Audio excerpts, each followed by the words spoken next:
Well, I grew up inside the Pentagon. My parents were civilian employees at the Pentagon, as was my aunt who lived with us. Um, and as I grew up, I was often taken by my parents into the Pentagon for the day, for a work day. And as I got older, I always had an interest in reading from when I was very young, and so I would often be dropped off at the Pentagon Library. My father was in charge of the loading docks, and so he took me down into the lower floors of the building. There's actually more floors beneath the ground than there are above. And he showed me where storage areas were. He showed me a very large room where they took paper that they had already used, or that was classified or declassified or whatever, shredded it, pulped it, and made it into notebooks and paper for the building's use. So they had like this was in the 1950s, they had a recycling plant for paper inside the Pentagon. So in that respect, they were progressive. Yeah, in that sense. Just that I read later that the National Security Agency, in Bamford's first book, Puzzle Palace, he notes that they declassify so much paper every day that in the winter they burn it in order to heat the building. So some part of the paper use gets recycled in these systems. and often the Pentagon is at the cutting edge, as intelligence is, of the technologies, because they're looking for the new technologies so that they can use them for warfare and for advantage. William S. Burroughs has a great quote. He says, if this was the Middle Ages and Magellan was an American and he sailed around the planet and found out it was round instead of flat, that we wouldn't tell anyone so we could attack from the rear. And I think that's the mentality, is that they get out there and try to find the new technologies and then hide them from us. But I'm familiar with the building. I grew up in it and outside of it and around it, and it's changed somewhat over the years, but in terms of how much security, it used to be a much more public and open building and have open public areas and bus routes and everything, and now over the last, I'd say, 20 years even, from the 80s on, it's become a more secured building. The first security was to keep the homeless out of the public areas who were coming in to sleep. But, that's built up now to, in the mid-90s, I organized a day without the Pentagon and helped organize it, but I was one of the key people. And it was the first Pentagon demonstration there in, I guess, 25 years, something. But people had been going to the White House, but nobody going over the Pentagon. So we marched from the National Cemetery to the Pentagon. And I had to have these meetings because D.C. itself is a multi-jurisdictional district. It's a military district, it's a federal district, it's a local D.C. district, it's a park district. There's separate cops for all these. There's also separate cops for the metro, separate cops for any part of Arlington, separate cops for individual buildings, and separate cops for the Pentagon itself, which is a military reservation. So when you go to negotiate a demonstration from the National Cemetery to the Pentagon, that little stretch of under a mile, you have to talk to 16 different departments in order to negotiate. So there were two of us and about 20 of them. And they told us from the Pentagon security end that this is mid-90s, that they were under a Delta security threat, and therefore we couldn't get up to the actual steps of the Pentagon. And they put a security line between this parade area that they have outside where the Joint Chiefs are and us, so that we couldn't get past it up to the steps of the Pentagon, even though there's been Supreme Court decisions that you can go right up to the steps. They weren't allowing it because of this threat. And they claimed that they had the threat on because they were getting almost daily bomb threat calls from Muslims. And they asked us if Muslims were going to be part of our demonstration. And we said, yes, there are progressive, peaceful Muslims that we work with, in the community here in D.C., and they're going to accompany us. But there's any reason that you should be singling them out. But what I'm telling you is that here's a building on alert 5 years before, to the point that regular people aren't allowed near it, and yet on that day the building is successfully attacked without any defense being put up. I was also told by the main security guy who took me on a little tour, actually, of the Joint Chief area, where I had never been. My mother had never even taken me in there. She showed me the dining room where they eat and took me through that section, and it was right across from where, you know, we were going to be demonstrating, so there was a question about our sound system disturbing their work that day, and there were other things. But we had a successful demonstration, and actually it was a slow news day. Monica Lewinsky was finally dropping out of the news, and C-SPAN covered the whole thing, all 6 hours, all of our speakers, and even turned the cameras around and covered the civil disobedience, which consisted mostly of young kids going up and trying to throw themselves across the flower bed and get past the police line and being grabbed and thrown back by the Pentagon security guards. But it was an interesting demonstration. But he took me around and took me outside and said that the demonstration would be filmed, and that they had cameras and also radar detectors that were looking at the air over the Pentagon all the time. And so what I'm telling you is that they have an elaborate security system in place, and had it in place, you know, from when I was young, because in the 1950s, I used to go with my parents for lunch during, you know, when they'd have their lunch break, out into the central courtyard and eat lunch. And my parents, I remember my dad showing me surface-to-air missile ports in those areas in the 1950s, you know, that were for the protection of the building. I mean, I didn't understand all they were, but I understood that they were ports where missiles came out of and, you know, could go up in the air. So this is, you know, this is 40, 45 years ago, okay? You just have to figure, I mean, if this is a center of defense for the United States, it must have a way to defend itself, or you'd think it would, especially with the kind of money that we've given it. I also have an image of the Pentagon that really I've focused on since, I'd say, the 1970s. I became a draft counselor and GI counselor and veteran counselor during the Vietnam period. I've worked with people that work for the Pentagon for, you know, many years on the level of the, you know, the grunts and the bats and the people that do the dirty work, and assisting them. I had this image, and when I was going around in the 1980s, when they began to bring the draft back, I shared this in my draft counselor trainings that I did across the country. And it's that I don't know of any reason symbolically to make a 5-sided figure that points south, except that in the arcana, the pentangle is something that you use to summon the devil. And I used to say in my talks that the devil's among us. Well, I'm close enough to the Pentagon physically. I'm in Anacostia, right across the river. That I felt the actual blast. It shook the windows of my house. I also was awakened that morning by a call when the first Twin Tower was hit by someone that I know, one of the researchers in D.C. that works on the Kennedy assassination stuff. And he was concerned because he's in the Air Traffic Authority in Virginia around Dulles area and sits on some boards that make those decisions. And he called and he said right away that there's something seriously wrong, because there's no way a commercial airliner should be anywhere near these buildings, that it's a restricted space, even up in New York, where, of course, just for common safety reasons, you don't bring planes. So he knew something was wrong, and in the course of telling me that he thought something was wrong, the second plane hit. And then he said, my God, the balloon is up, because he and the rest of the country immediately knew that this was not an accident. I mean, coincidence theory goes out the window. This is using planes as weapons. And this is not unknown to the intelligence communities. If you remember, a plane, small plane, Piper plane, but flew into the White House at one point during the Clinton years. And that was a very strange incident, but in response, they built a surface-to-air missile port on the front lawn of the White House and put some bushes around it. And it was mentioned in the Post and at the time, and it's visible there out on the lawn. And so the White House added defense to itself. And this plane on September 11th flew over the White House and over the Capitol, looped around, and then went on this 270-degree turn to hit the one side of the Pentagon that had nobody in it almost. This area they'd been reconstructing for 3 years, and most of the offices were still empty.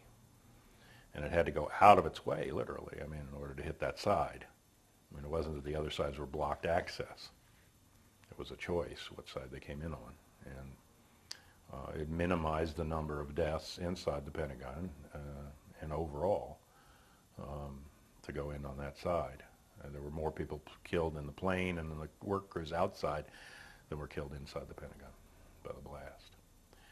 But it was close to home, and then I went downstairs and turned on a combination of local news, Channel 8 and CNN, and whatever national news stuff I could get, and I was flipping around just trying to see what they were reporting. And it was reported on local news and somewhat on national, but very clearly on local news that a third plane had turned around in Ohio and was heading back toward Washington, D.C. And it was announced that it was coming to D.C. publicly. I mean, this wasn't some kind of state secret. Everyone in D.C. that had a TV or a radio on knew that a plane was coming to D.C. And the authorities certainly knew. It wasn't off their radar screen.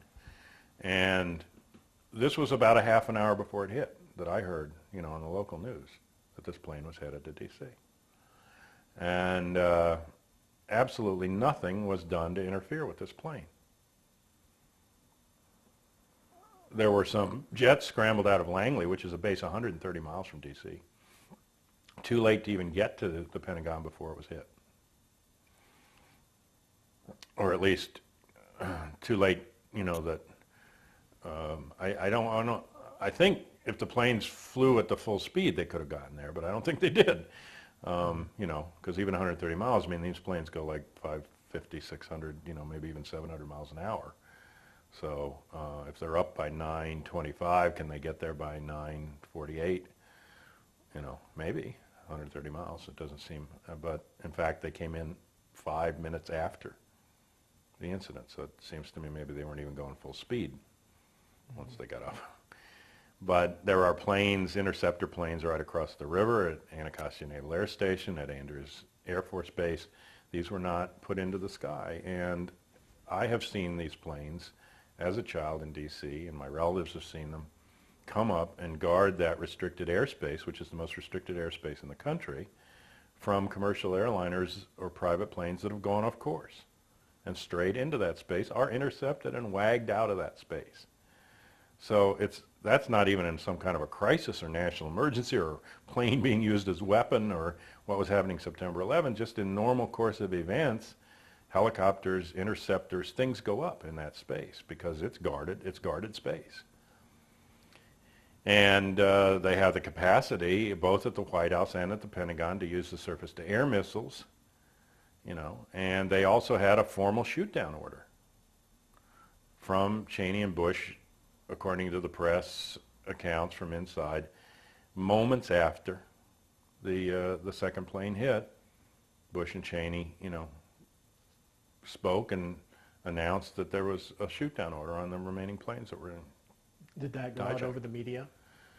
It didn't go out over the media, but it would have gone out to the military authorities that needed to know it. Right. So I guess, is there documentation on that? There is afterward documentation in the media that it happened, yes. Okay. Yeah, I've got just regular public media reports about it, and but they started claiming later that there was no mechanism or they didn't have the right kind of planes at Andrews and yada yada, and it's all smoke. It's not right. They have them and they didn't use them, and so regardless of who the sponsor is behind the event, there also was somebody within the chain of command here that made a conscious decision to stand down that day and let that attack happen. And the fact that the attack went out of its way to hit the empty side of the Pentagon tells me that something else is wrong. But D.C. began to go into martial law.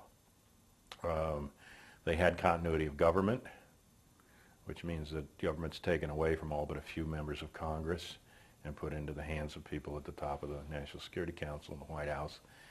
FEMA, Defense Department, and National Security Agency, DIA, and those agencies still are running the country to a great extent more than any democratic process that was in place prior to it. They already had great influence, but now they openly control us. So for instance, when the business people started complaining that Reagan National Airport was shut down for too long and they were losing too much money, they had to go and make that complaint to the National Security Agency and the National Security Council and the FEMA and DOD. They didn't, it wasn't a local decision that was going to be made. So D.C.'s already federalized. It's a colony, but now the whole country is federalized in a way that a lot of people don't understand.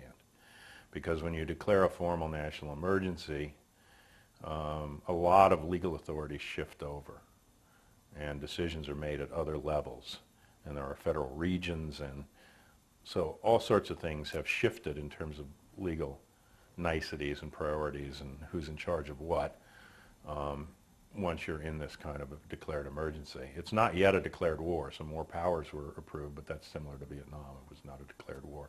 Plus, who are we at war with? I mean, you know, we outside of, as I call him, Dr. No Osama bin Laden in his magical cave that James Bond can't penetrate, you know, I mean, who is it that we're fighting? And it's sort of enemy of the hour. You know, we'll get the list tomorrow of what the next 4 countries we want to go into and bother. So, you know, and all of it's done in secrecy, and we're being told that it has to remain in secret. The evidence is secret. The processes of response are secret. You know, but trust us, we're taking care of you. Well, I mean, we've trusted them to the tune of $13 trillion since the end of World War II. Have they taken care of us? Or have they provided basically what in the old mafia term is a protection racket, where they send a guy around to break your window and they send another guy around to make sure it doesn't happen again for a certain fee? And, you know, the fee is 25% of our hard-earned tax dollars going into this monstrous military machinery, and less of it coming back to us. I mean, it's to the point now, I mean, the ludicrousness of it, after all that debate about the Social Security locked box and everything else, now we're being told that the only way they can pay for the tax rebate they gave back, given the deficit that they've created and the military budget that they want and the intelligence budget that they want, is that they're going to have to take it out of Social Security. So our tax rebate is now coming out of our Social Security funds. And you know, similarly, all the priorities now are on defense and intelligence spending and not on social needs. And it's going to be considered irresponsible for Congress people to go the other way. One of the top lobbyists for Boeing said the cookie jar is open, and if any of you vote against defense appropriations, you won't be here next time around. So they have their rationale in place for what they've wanted to do for a long time anyway. I mean, these things that we're seeing were not created whole cloth after September 11. The so-called Patriot Act that shifted over all these authorities and undermined constitutional rights and other things was like 300 pages, and it was introduced, you know, within days after the attack. So, I mean, they didn't write 300 pages of law in 4 or 5 days. They had it sitting on a shelf waiting for its excuse. And I've actually been following these people in my research, Rand Corporation and back into the 60s, and other big corporations that have been planning this sort of emergency response, emergency preparedness, emergency readiness. And this is really the most hierarchical and most autocratic elements within the government, the most arrogant in terms of, you know, we know what's good for you, and you don't need your rights in order to be, you know, protected. In fact, you better give up your rights if you want to protect your rights. And so it's that kind of logic, but I mean it comes out of, well, for instance, the Watergate burglars. Many of them were top-ranking intelligence guys that could go back to the Bay of Pigs and other covert operations. But McCord, who really pulled the plug on the operation and created the arrest situation and blew the whistle on it, was long-term CIA, but he was also in the Office of Emergency Preparedness in the White House, which was this secret emergency planning operation. He would have been in charge in a declared emergency of all U.S. mail and media. So someone has that position right now who, you know, in this emergency is in charge of the media and what it's allowed to say, and in charge of the mail and how it's being processed. And I mean, of course, the anthrax was a good excuse to hold up all the mail, and the mail can be routed around for cleaning, you know, and you know. But these are our most basic democratic machinery of mail, communication, internet has now been taken over with Escalon, transportation, you know, around the country, just getting where we need to go, and the broader sort of freedom to communicate, travel, and interchange with each other is compromised in this situation. It was a 16-person committee in the White House those days when McCord was on it. So there are all kind of authorities that change over. Like ultimately, the Defense Department runs the phone companies and the phone systems in the United States when they kick it in. Defense Department's in charge of all interstate highway systems and can close them off to civilian use. So when I was sitting there in D.C., what I was seeing was a shift over into the continuity of government that's part of emergency planning. Because I've been watching, these plans develop in government studies and things over the years, and the terrorist scenarios, and they have 3 stages of the scenario, from a conventional bomb attack of some kind to a chemical or biological attack, and then to a nuclear attack. And as they go up each stage in the planning, they get closer and closer to full martial law. And that's the response that they have lined out for this and have studied. And they've built up a tremendous industry privatized by, Wackenhut and, these firms of security for people. I mean, I saw one thing that said that the Pope was traveling when he went on security, was something like 2,000 people were traveling with the Pope just for security. I said, well, if Christ had had that much security, we wouldn't have had a religion. But, that's a growth industry. One guy gets 2,000 people to go with him. And then it's almost to the point where if you're going to have 2,000 people hired and the kind of money that takes, they're going to have to create an incident in order to justify their being there after a while, So what I was seeing was a lot of phony terrorism. And they have in Europe what they call strategy of tension, and it's an actual thing that the intelligence community developed within Italy and some of the European countries.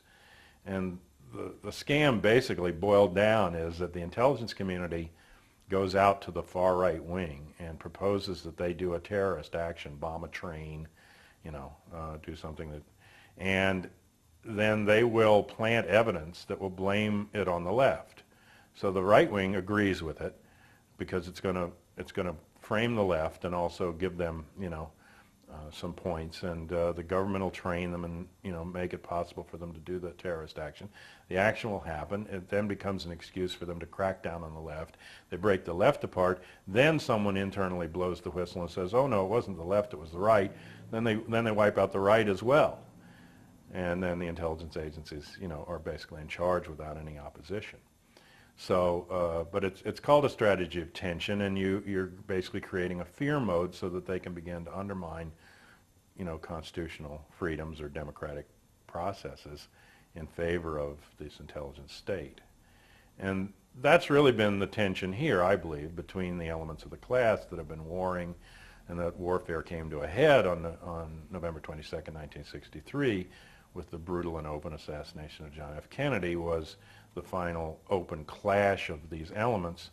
But the basic theme of the difference is that there's some elements within those that concentrate the wealth and rule the country, some who want to maintain an illusion of democracy as long as they have the control, but they like to have it seem as if it's a democracy, and and sort of go along with business as usual with minimum amount of force, and share some of the wealth, just enough to keep people from getting too upset. And then there's those that want to take the glove off the fist and go openly into martial law and open fascism.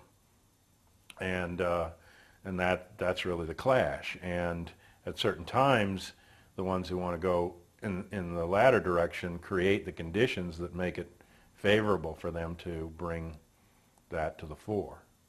If you want a model for what's happening right now in the United States, look at Peru over the last decade, and the rise of Montesinos, and this guy from the intelligence community who really was the almanos gris behind everything and ran the show, and Fujimori, the president that was elected, Japanese, but President of Peru, and under the guise that they were attacking terrorism of this Shining Path group of Maoists, they dismantled the Constitution, took all the powers into the central government, ripped off the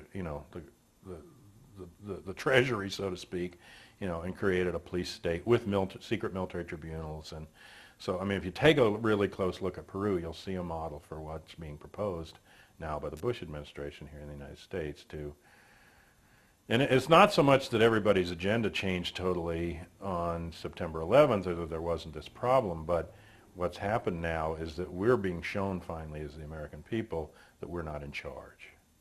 And to me, that began with the incidents around the election of Bush and the squabble with Gore in Florida, and this last election. Because I've known for a long time that elections are not really what they seem. I mean, they aren't a matter of a democratic process of the majority of the American people deciding who's going to be president. I mean, that's, as I say, the illusion of democracy. The reality is that elections and who comes out on top are struggles between segments of this divided class at the top as to who's going to be in ascendancy for a period and whose policies are going to be carried out. And they differ on international issues, they differ on domestic issues to some extent. I mean, not enough to make a great deal of difference for all of us, but to make some difference in terms of what happens day to day. And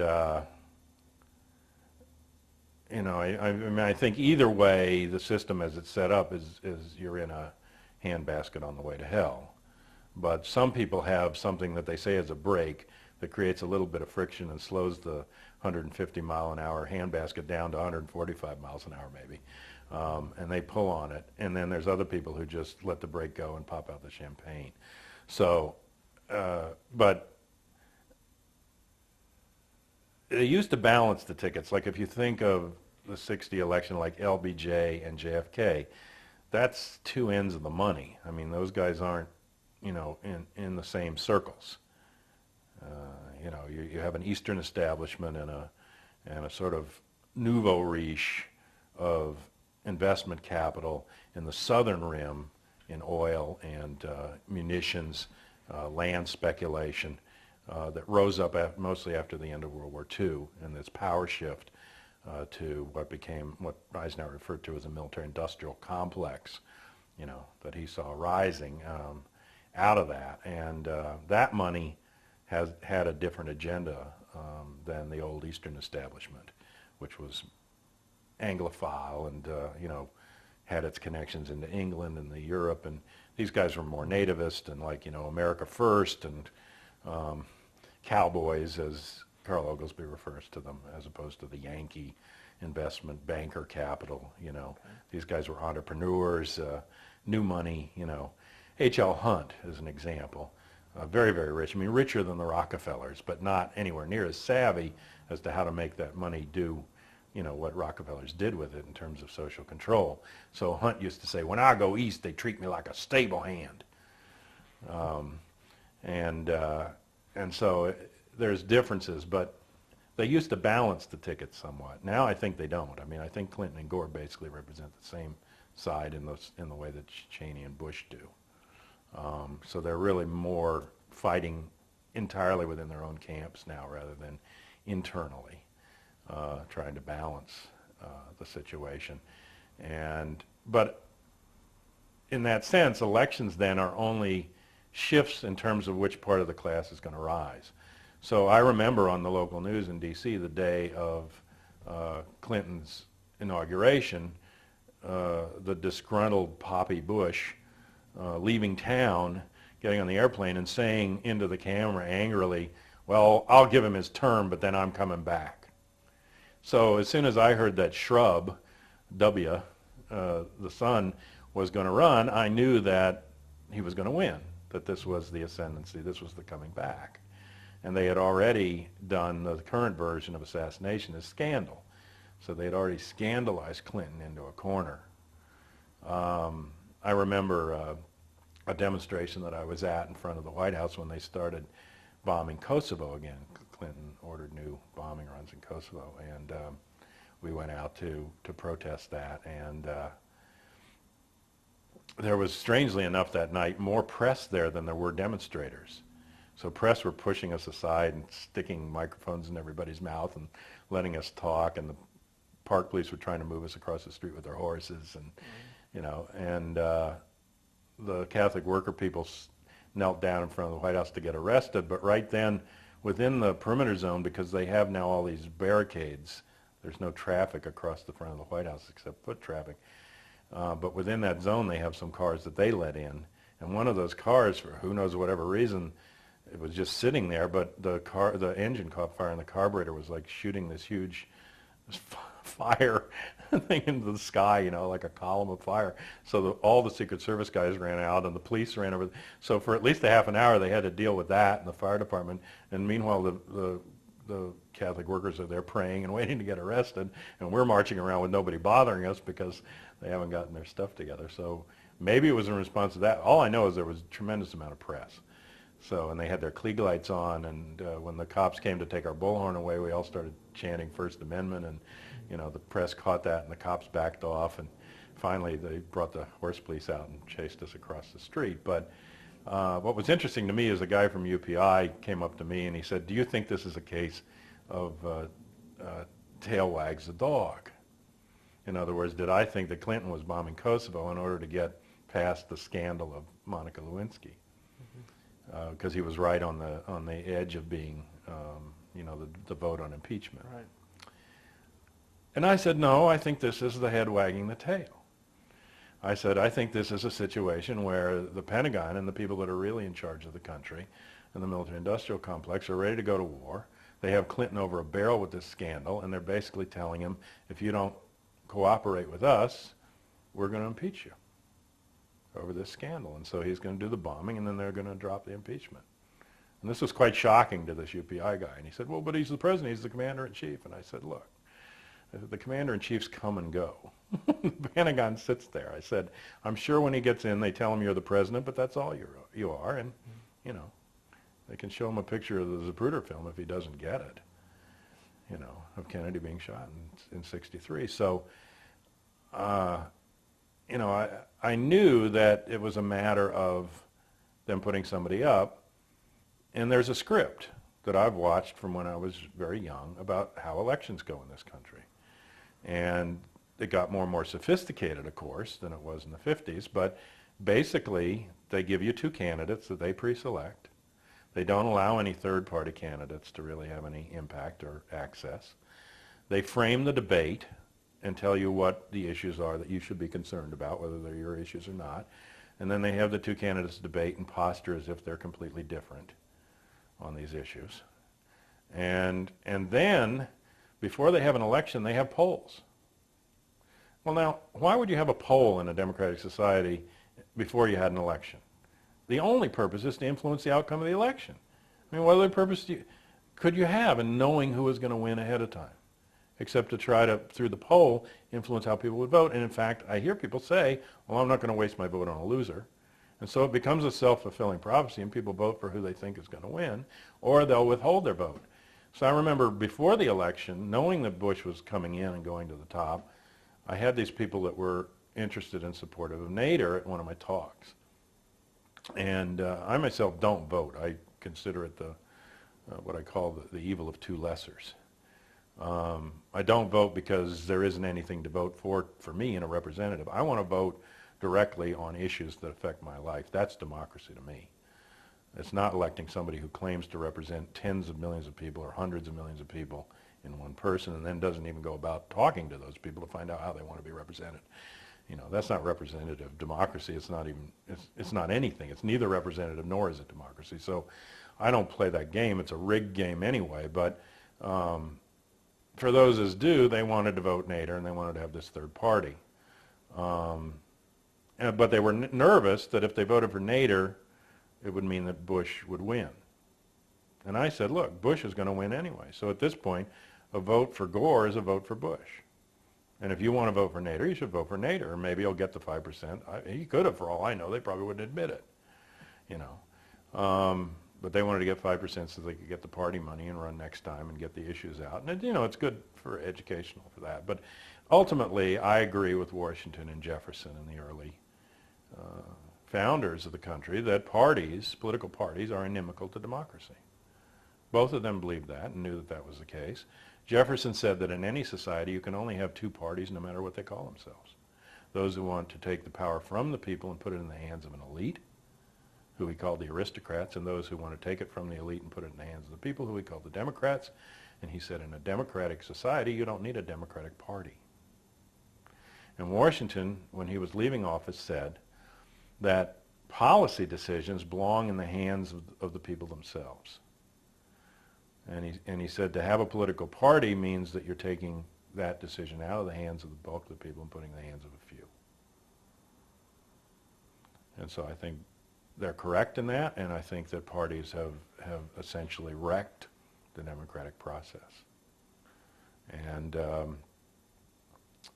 we've had the technology of mass communication since the 1930s to have direct participatory democracy, full debate on issues, informed populace and everything else, but instead commercial interests have taken over the media that's our commonwealth and fed us disinformation and played these control games with us instead of letting us decide about our lives.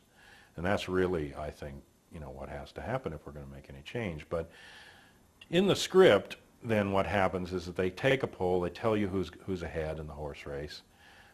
They play with you for a few months. They come to the actual election night, and then they still don't wait for the election. They announce from exit polls who has won the election before it actually ends. And then one of the candidates gets up and concedes. Now this is the script. And then you have the president. They don't second count. They don't look at absentee ballots. They don't worry whether the last guy in the military over in Guam got his vote in. It's decided by concession and by a script. And the only thing that shocked me was that Gore that night didn't go along with the script, because they went to Bush first. And they said on the news that Gore had taken Florida based on their exit polls. The Bush family was out to dinner. Word got out. They ran home. Jeb got on the phone to his friends in Florida. I mean, you can just imagine those conversations.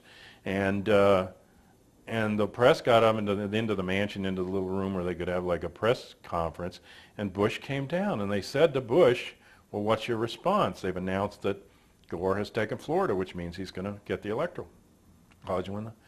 Bush said, very calmly, it ain't going to come out that way. Well, he knew how it was going to come out. You see, he didn't say, well, let's wait till all the votes are counted. He didn't say that. He said, it ain't going to come out that way. And that to me was the quote of the year. I mean, and it ain't going to. It's going to come out how they predetermined it's going to come out. But the thing that was strange to me was that they would show it to us. Right. Because Gore is as much of a player within the class system as Bush is. And the rivalry isn't that sharp that they're going to start messing with their own game. So eventually it came to me that they want us to know. Because when Gore balked, it pulled up a petticoat, and it ain't pretty underneath. And the United States showed not only us, but the whole world, that we are not a democracy, that we don't elect by the numbers. And as I've often said, they can't afford to let an election come down to the vote. Do you think they're going to make this whole system on their behalf and concentrate this amount of wealth and then throw it back to us and say, what do you want to do with it? They're not going to leave it up to us. We know that they'll spend $10 million to rig an election in Chile. What do you think? They'll only do it in Chile? What do you think they spend here where it counts, where it really matters?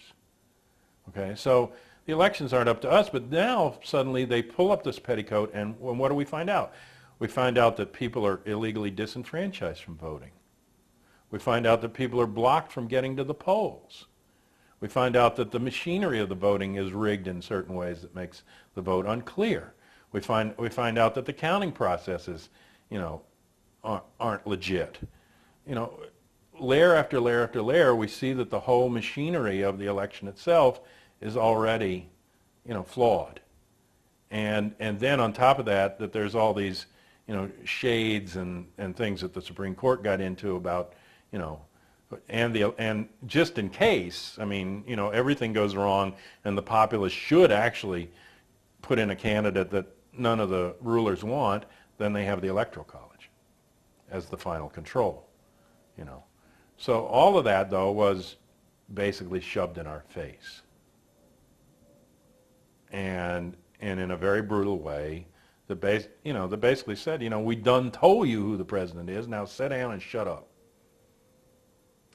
Why would they do that? Was that just to totally finally demoralize whatever resistance there might be? I think it was to send the signal in a clear way to us that we are not in charge, and they don't even care that now that we have an illusion that we're in charge, because they're going to go to a situation where they're not going to rely on us for, for even that sort of illusion. And it's just basically, you better go along. I mean, they were telling us that in '63 when they took Kennedy from us. They were saying, we're taking him. He's not going to be the president. We don't care if you elected him. And we can kill him. We can sure as hell kill you and just get out of our way. But now they're saying, like, you don't even count. I mean, just forget it. We're not even playing with you. The glove is coming off the fist, and this is what I had been saying for like 5 or 6 years. I did a talk about '96 in Los Angeles called Are You Scared Yet? And it was about terrorism and counterterrorism, phony terrorism as I called it, because there were constant incidents under this strategy of tension of terrorism where the group never was heard of before, it was never heard of again, it took credit for it. Often it came out that the group had been connected with or trained by or armed by the CIA. Then the CIA would say, oh, we never knew they'd do anything like this. Then the incident would disappear, and then there'd be another one in a new group, and it had a CIA tie. And so I got to the point where I said, well, it's a good thing there's no real terrorists, because these incidents were staged one after another. And that came up the day the plane went into the White House. Because I got up in the morning, and they said a plane has flown into the White House, unknown origin of the plane, unknown pilot's dead, but you don't have to worry because President Clinton isn't in the White House. They were doing renovations, and he's over at the Blair House. Well, not only is the Blair House the place where Truman was attacked by the Puerto Ricans in an earlier incident, but I mean, here it is. I mean, if you really had terrorists, you don't know who this guy is, you don't know if he has accomplices, and you're going to announce, hey, you missed him, he's over at the Blair House? That's what I say. It's a good thing there's no real terrorists. Then later on, they were trying to explain the incident, and how did this plane come into the White House and nobody saw it? And they said, oh, well, he flew down from Baltimore. He took a plane. They said that this is a guy that was living, he'd been disappeared for a couple of weeks. He had been living on 100% disability at a VA psychiatric facility. His son said that, afterwards, his son said, oh, my dad has keys to lots of planes. A guy that lives on 100% psychiatric disability at the VA has keys to lots of planes? What does that mean? And then he goes down and he takes a plane that's not his and he flies out of this little airport in Baltimore down to D.C. Well, the plane goes up and the guy in the tower there at the little airport says, there goes another one, Harry, who do you think's in it? There's no alert.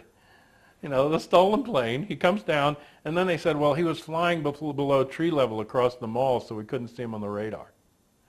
Because they first said they didn't see him on the radar, and they said they couldn't see him on the radar. Well, that was right when they were trying to get, I think the guy's name was Duvall out of Haiti. It had taken over in Haiti from Aristide, and they wanted to put, in those days, wanted to put Aristide in. Now they don't like him. But I said, oh, well, there's the perfect plan. I said, you get 100 vets off the psych wards in the VA. You give them Piper Cubs, and they fly into Haiti below tree level, and nobody can see them, and they attack the palace. It's a perfect plan. I mean, of course you can see a plane below tree level. I mean, maybe a mountain would get in the way, but I mean, a plane has got to come down into the tree level first. He didn't fly below tree level all the way from Baltimore. But I mean, radar wouldn't be any use if you couldn't see, at least some things coming at you with other objects in the way. You can still see something moving. So I mean, that was an absurd story. Then they said they didn't see him. Then they said, oh, they'd gone over the tapes and he was in fact on the radar. Now, this is the same radar, I mean, that obviously was operating on September 11th, And then finally, their final story was that he was on the radar tapes. The plane was picked up all the way through, but it was between 3 and 4 in the morning, and they don't look at the radar screen those hours. I said, again, it's a good thing there's no real terrorists, because you've just told them you don't look at anything between 3 and 4 in the morning. Their duties, if you're going to believe this nonsense, Right. I mean, obviously to me, they let the plane come in, and they let it hit the White House as a message to Clinton, And then the kicker for me was that midway through the day, they said the Clintons knew about the incident, but they weren't going to change their plans, and they were going to go out that evening as planned to the Ford Theater. where Lincoln had been assassinated, to the Ford Theater. So who picked that day on the calendar? You know, the day they stayed at the Blair House and went to the Ford Theater, the plane goes into the front. So, you know, it's a situation where I knew that they had been doing these kinds of things and setting up these terrorists, and the same with McVeigh in Oklahoma City. I mean, there's a whole strange background on him, and they claim he was kicked out of Special Forces on the basis of a psychological test that they gave him when he got down there. Well, they give you the psych evaluation before they recommend you. They don't take you and recommend you and then give it to you down there. He was the soldier's soldier. He was like cream of his unit. He had a reputation for shooting the white flag, surrender flags that came up in the Gulf War. He was a door gunner on a helicopter, and if he saw somebody trying to surrender, he would shoot at them. You know, and he was the perfect soldier. And they brought him down into the Special Forces, and then they claimed that he got out of the Special Forces because he took a 4-mile run the first day with a pack on, and he couldn't make it, and he wrote a letter saying, "I can't do it." And then they just, "Okay, Tim, you know, you're kicked out." Well, I mean, have you ever been in the military? I mean, the military will say, like, "What do you mean you can't do it?" And you're going to do it, you know, and they're going to kick you until you do it, you know. And so, I mean, this idea, you write a little letter, "I can't do it," you know, and run 4 miles. I mean, you know, what's that to the... So the whole thing just seemed phony to me. And I think that instead he went down there and was taken into a deep cover, you know, intelligence unit, that he was trained in very, very special forces. And then he was given a discharge that's even phonier than Oswald's discharge. Oswald got a discharge supposedly because 9 months before, a box had fallen on his mother's nose, and that she had had swelling of her nose. That was the term, you know, that they used in the medical documentation. Her nose swelled up when the box fell on it, and therefore he got discharged from the Marines. I said, "Don't try it." They'll probably make your nose swell, you know. Hey, can I get out? A box fell on my mom's nose 9 months ago. Well, it's still Mom. Yeah. And she needed him to come home. It was a hardship case, you know. That's how Oswald got out of the Marines. And so in the same way, you know, McVeigh gets out. There's a letter that says, "My military duties are interfering with my civilian employment." Excuse me? I mean, first of all, you're not even legally supposed to have civilian employment while you're in the military. It's considered moonlighting, and you can be court-martialed for it. But secondly, the last thing they're going to do, I mean, the military's view is not going to be that. It's going to be that your civilian employment is interfering with your military duties, right? And you're going to have to stop the civilian employment. But instead, they give him a discharge, supposedly, based on this. And I call him the schmuck in the truck, because he's supposed to have made this huge fertilizer bomb to go bomb this federal building in months of planning and blah, blah, blah. Okay. There's 2 separate eyewitness accounts, one at a gas station and one at a street corner, within the 45 minutes before the bomb goes off, of McVeigh and a second guy in the truck stopping and asking directions of how to get to the federal building. Well, don't you think, I mean, if you're going to go so far as to make this huge bomb, you're going to know where you're going? Is you going to do a dry run at least? And so he goes and he parks the truck in front of the building, and his automobile is there. So I think he's just, like I say, the schmuck in the truck. Take this truck, drive it to this building, your car is there. That's all. And maybe the bomb was in the truck, maybe it wasn't, because the only photo I've ever seen of the truck was at the other end of the building than where the crater was. But even if it was in the truck, I don't think McVeigh knew what he was doing. I think that he went there, he was told to pick up his car. He didn't know exactly where he was going. He, went the route, and the car didn't have any license plates on it. He didn't notice. So the first state trooper that sees him on the highway pulls him over. And I read that guy's report. And he asked McVeigh if he's armed, and McVeigh gives up his gun. Well, hell, I mean, if you've just killed hundreds of people in a building, what's one more cop? Why are you the little lamb? I mean, this is a trained killer. I mean, what's making him so shy? And you'd think he's a desperate guy, like trying to get away from he's not going to want to be arrested. He goes quietly, but the report says that when he pulls McVeigh over, a blue van that was behind McVeigh pulls over in front of him. and he sits there all through the arrest. And then by the time he gets McVeigh secured, he goes up to the blue van and he says, I wasn't pulling you over. You can go. But he notes in the report that in the front seat of the van, there's 2 license plates. That's the control, you see. Who's watching him until he's arrested. So he's the patsy in that sense. I mean, why he later takes the blame, what assurances they give him, because you think he'd at least be upset about the fact that he's going to be killed, if he was killed. And I have actually a question about that.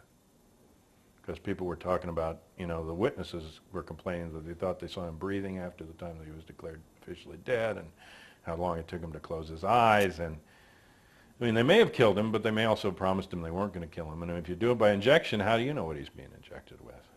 I mean, you see somebody frying an electric chair, you pretty well know they're dead, but, So, I mean, he could have just been injected with something to put him out, Right.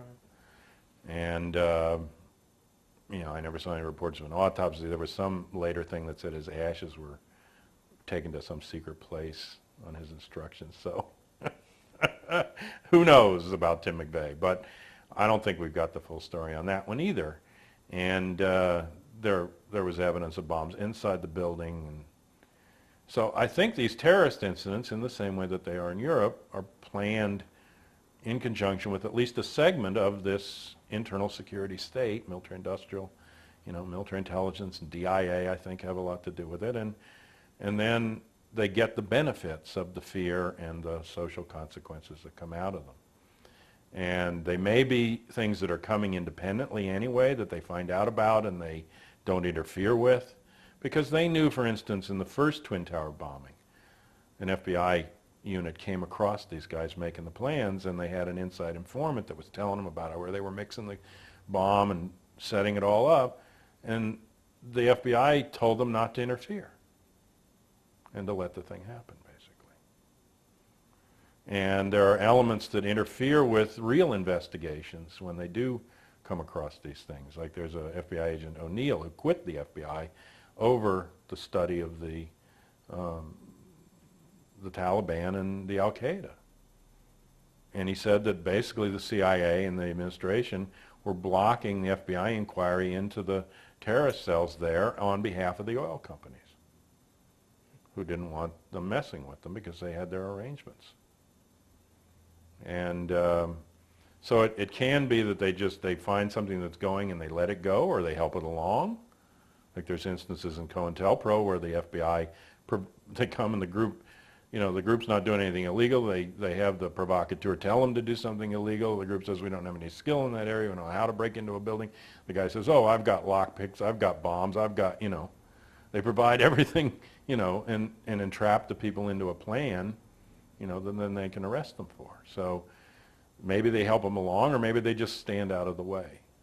But at least in D.C., when we had 40 minutes to respond, at least, to sit there and not put up any kind of a defense and not use the local defenses that the buildings themselves have against this plane that everyone knew was a weapon at that point. There's no rational explanation for that, in my view, except it was a military stand-down, in the same way that on November 22nd, Maximilian Reich at Sam Houston was going to bring military units in from military intelligence there as backup to the Secret Service visit in Dallas, was told to stand down. He was ordered to stand down and not bring the units in. Police units that normally would have guarded and overseen Martin Luther King were called off prior to the assassination. I talked to Strategic Air Command bomber pilots who were in the air the hour of the Kennedy assassination, got news of the assassination, figured that there would be a national response to some kind of emergency, maybe even a nuclear war. Went to get their code books in the plane, that they're decoding books that give them the messages from the president, from command and control centers, secured locations, that can go all the way up to failsafe, which means you go beyond a point you can't return and you deliver the bombs. There weren't any code books aboard. And when they landed and talked to the other pilots on that shift, they didn't have code books on their planes, November 22nd, 63. That's the defense of the United States compromised. There's very few people who could have had their hands in it besides the Joint Chiefs. There isn't a mafia goon or a CIA schlepper or an anti-Castro Cuban that could do anything to the SAC bomber pilots in their code books. They told me it was 16 hands on and off for the new, when they shifted them. It's a whole process, and it was set up by General Curtis LeMay. No friend of the Kennedys, furious with them from going back to, the Bay of Pigs stuff, and the guy that ran with George Wallace later and said that they ought to bomb Vietnam back to the Stone Age, and the guy that's portrayed as General Jack Ripper in Dr. Strangelove, and Kubrick's film. And basically a right-wing maniac up there, totally anti-communist, wanting to go into World War III, with the Soviet Union at the time of the Cuban Missile Crisis. Only Kennedy stood against these plans, we now know from the release of the new documents. And he's also a guy that was seen at the autopsy. I talked to Paul O'Connor, a Navy guy that was working on Kennedy's head. And Commander Hume, the Navy commander, told him it was a teaching morgue in the Bethesda Naval Hospital, so there were bleachers. And there were upwards of 60 people watching the autopsy, which I never knew. I thought it was, closed room. And at one point, Commander Hume noticed someone smoking a cigar. He said his arms were crossed, he was grinning, he was smoking a big cigar. And Hume said to Paul O'Connor, "You tell that SOB with the stogie to get the hell out of here." And O'Connor ran toward the bleachers, got close enough to see who it was, and turned on his heel. It was General Curtis LeMay. And he created SAC. He created Strategic Air Command, so he would have known how to compromise it. But my thought is that the planners knew that Oswald would be planted as the patsy. Oswald, who had been painted and dipped as a red, pro-Castro, defector to the Soviet Union, and that they had planned that day to blame it on Castro. I got later evidence that they had troops ready to go in and invade Cuba. I talked to a Navy SEAL who was in a unit that was supposed to go in and actually kill Castro on November 22nd.